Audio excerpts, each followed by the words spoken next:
तला भुना ज़्यादा खाते हैं। देखिए, तला भुना खाना कोई गलत बात नहीं है, कभी-कभी हमारे चलता भी है, लेकिन आप कैसा खा रहे हैं? अगर बाज़ार से लाकर के खा रहे हैं, तो आप देखें कि वहाँ का जो तेल है ना, वो उबल-उबल के मतलब सेक-सेक के वो काला कर लेते हैं और उसके बाद फिर उसमें फिर तेल डालते हैं उबलते हुए में, तो वो तेल खतरनाक हो जाता है, ज़हर हो जाता है, ये समझ जिए कि हम अपने बच्चे को ज़हर दे रहे हैं। इसके बजाय तो आप खाना तुरंत बंद कर दें, घर में बनाना शुरू कर दें या फिर वहाँ से ले जहाँ पर आप अपनी नज़र के सामने देख रहे हैं कि एकदम तेल साफ-सुथरा है।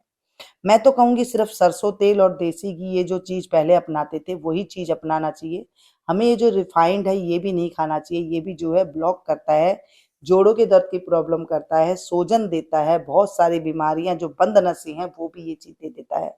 तो इसे तो बंद कर देना चाहिए, कभी-कभार हो जाए तो उसकी कोई बात नहीं कि आपको कोई दिक्कत आ रही है और आप नहीं बना पा रहे हैं, तब आप लेके आ जाएँ तो कोई बात नहीं, साल में वो भी 1 आधी बार, बस इतना ही।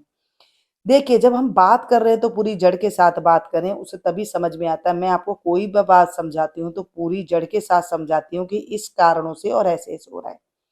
अगर आप कहते हैं हम तला भुना भी नहीं खाते, फिर भी ऐसे होता है तो क्या करें? आप कुछ एक्सरसाइज़ करना शुरू कर दीजिए, आपको तुरंत लाभ मिलेगा। आप एक्सरसाइज़ भी नहीं कर सकती हैं, तो चलना शुरू कर दीजिए। तेज़-तेज़ जब आप चलेंगे तो आपका खून गर्म होगा और आपकी जो है बंद नसें हैं वो खुलने लग जाएगी। मतलब सारी बात ये है कि आपका खून गर्म नहीं है, तभी ये सारी दिक्कतें आ रही हैं। आजकल पूरे दिन हम लोग एसी में बैठे रहते हैं, काम इतना है नहीं, पसीने हम निकालते नहीं हैं, उसकी वजह से ये प्रॉब्लम आ जाती है।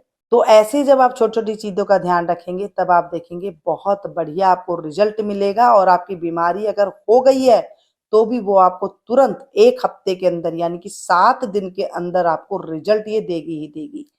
दूसरी बात, अगर आप ऐसा कुछ भी नहीं कर सकते हैं, तो आपके घर के काम जो हैं, जैसे बेड के ऊपर चद्दर होती है, उसे ज़ोर-ज़ोर से फटकार के उसे साफ कीजिए और उसे रखिए। फिर आप देखेंगे, आपके बाजू जो है आपके ऊपर-नीचे काम करने लग जाएगी और उसकी वजह से आपको पसीने आएँगे, जब आप इस तरह से भाग-भाग के काम करेंगे।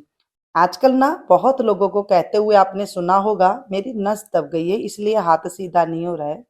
मेरी नस यहाँ से दब गई है तो गला सीधा नहीं हो रहा है।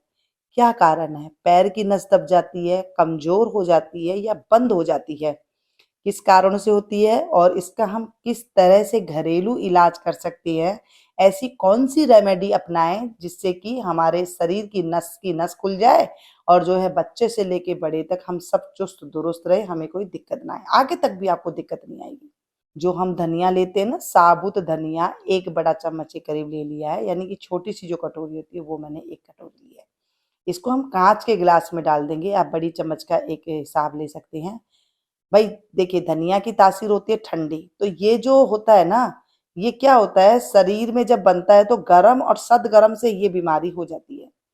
यहाँ पर 2 लौंग मैंने लिए, एक में फूल वाली है और एक में फूल नहीं है। हमें वो लौंग लेनी है जिसमें फूल नहीं होता है, क्योंकि जिसमें फूल होता है ना वो बहुत गरम होती है और जब गर्मी का मौसम आता है तो इन चीज़ों का जो है उसकी डंडी फूल तोड़ के ही इस्तेमाल करना चाहिए।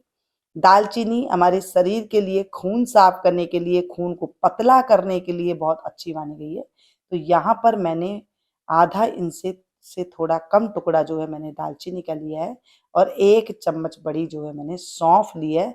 यहाँ पर आप बड़ी इलायची का भी प्रयोग कर सकते हैं, उसके 4-5 दाने वो ले लीजिएगा, जो काली इलायची होती है वो ले लीजिएगा। मुझे पसंद नहीं है इसलिए मैंने इसमें नहीं डाला है। चलिए जी, इसमें पानी डाल के पूरी रात के लिए इसे हम भिगो करके रख देते हैं। जब सुबह होएगी तो इसका कलर चेंज हो जाएगा और फिर हम इससे आपको मिलते हैं। देखिए, मैंने ना यहाँ पर इसे पूरी रात के लिए भिगो कर रख दिया है और अब ये सुबह मैं आपको दिखाऊँ तो सुबह इसका कलर एकदम चेंज हो गया है। देखिए, बिल्कुल कलर चेंज हो जाएगा, आपको ऐसे कलर का मिलेगा। अब आप क्या करेंगे, इसको ना बना के कैसे पीना है वो मैं आपको बता दूँ। ये हमारे कोलेस्ट्रॉल के लिए बहुत बढ़िया रहता है। कोलेस्ट्रॉल कब बनता है? जब खून गाढ़ा हो जाता है, खून में खराबी हो जाती है। ये हमारी बंद नसों को खोलेगा, ये हमारी जो नसें कमज़ोर हो गई है उसे ये खोलेगा। इतना अच्छा ये आपको रामबाण उपाय मैं आपको देने जा रही हूँ। तो यहाँ पर एक पैन लेंगे और उसमें उबलने के लिए इसे हम रख देंगे। देखिए, ये रेमेडी बनाते टाइम पे आपको ये ध्यान रखना है कि गैस की फ्लेम को आपको आधी मिनट के लिए तेज़ रखनी है और उसके बाद आपको धीमी-धीमी आँच में इसे पकाना है। 1 गिलास पानी है तो आधा होने तक आपको इसे पकाना है। देखिए कोई भी दिक्कत वाली बात नहीं है इसके अंदर, क्योंकि हम सौंफ भी खाते हैं, धनिया भी खाते हैं और दालचीनी भी खाते हैं, लौंग भी खाते हैं, साथ में हम बड़ी इलायची भी खाते हैं। तो इन पाँचों चीज़ों को मेल करके जब आप ये बनाएँगे, तो एकदम सुपर पावर वाली रेमेडी वाली आपको रेमेडी मिलेगी ये। जब हम दवाई खाते हैं तो उसके तो कुछ साइड इफ़ेक्ट होते हैं, लेकिन इसका कोई भी दिक्कत वाली बात नहीं है। आप इसको दिन में 1 बार क्या 2 बार भी पी लोगे तो भी कोई दिक्कत नहीं होगी।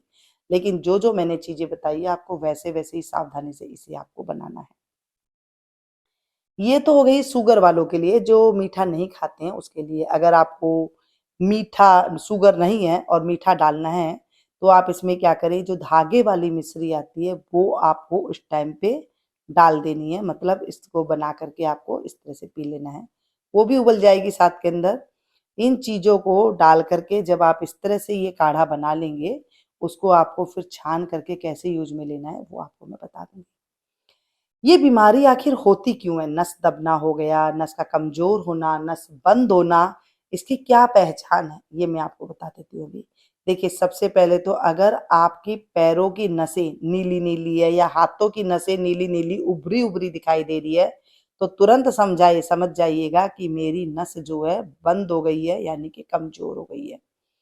अब यहाँ पर ये काढ़ा बन बोल लीजिए, चाहे इसे चाय बोल लीजिए, ये हमारी बन करके हो गई है तैयार। इसे छान करके तैयार कर लीजिए। जैसे आप चाय को सिप कर के पीते हैं, ऐसे आप इसे पी सकते हैं। सुबह खाली पेट पी सकते हैं या फिर खाना खाने के बाद पी सकते हैं, या शाम को 4 बजे चाय के साथ आप जब चाय बनाते हैं तब आप ले सकते हैं। आपको मैंने सारा सिस्टम बता दिया। अब दूसरी बात मैं आपको बताती हूँ। अगर आपके पैर में जो मैंने नसें बताई है वो तो आपने पहचान लिया। दूसरी बात है, अगर आपके हाथ-पैरों में सूजन आ रही है या फिर हाथ-पैरों में दर्द हो रहा है, कहीं न कहीं आपको दिक्कत आ रही है कि हाथ में दर्द है, मेरे पैर में दर्द है, मेरा शरीर जो है अकड़ा पड़ा है, तो समझ लीजिएगा कि आपके जो शरीर की नसें हैं, वो दबी हुई है, कमज़ोर है, बंद पड़ चुकी है। तो ये सिम्पटम होते हैं छोटे-छोटे से।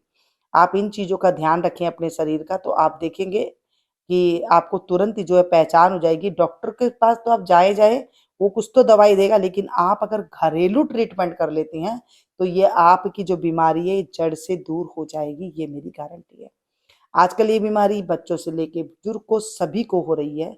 पहले तो ये बुजुर्ग को हुआ करती थी, क्योंकि उनका काम जो है चलना-फिरना बंद हो जाता था, तो तब होती थी ये नसें वगैरह दिखाई। आजकल तो ये बच्चों को भी हो रही है। क्यों हो रही है? क्योंकि आजकल जो हम काम करते थे घर में, जो फिज़िकल वर्क होता था, वो हमारा बंद हो चुका है। बैठे-बैठे पूरा दिन काम होता है, तो नसें क्या होती है, वो जाम हो जाती है, बंद हो जाती है। और ये पहले कुछ सिम्पटम दिखाती है आपको, उसके बाद ये जो है एकदम अपना रूप लेकर के आती है, जो बहुत भयानक रूप होता है। जैसे कइयों को हार्ट अटैक आ जाता है, इस तरह की प्रॉब्लम आनी लग जाती है और बहुत पैरालाइज़ हो जाता है, इस तरह की बीमारियाँ हो जाती है। हम एक जगह बैठ कर के काम करते हैं और उसके बाद जो है हमारा शरीर जो है, उसी तरह से हमारा जवाब देगा है। अगर आप चाहते हैं कि आपके शरीर में आगे कोई और बीमारी ना हो, क्योंकि इससे बहुत खतरनाक बीमारियाँ हो जाती हैं। अगर ये सिम्पटम आने लगे तो आप तुरंत सावधान हो जाइए। आज की वीडियो में कुछ भी बात अच्छी लगी हो तो इसे अपनों के साथ ज़रा-ज़रा शेयर कीजिएगा, ज़रा-ज़रा लाइक दीजिएगा, क्योंकि आजकल ये जो रेमेडी है सभी को ज़रूरत है। मिलती हूँ फिर से एक नई वीडियो में नई जानकारी के साथ, तब तक आप लोग देखते रहिएगा मीनू गुप्ता किचन।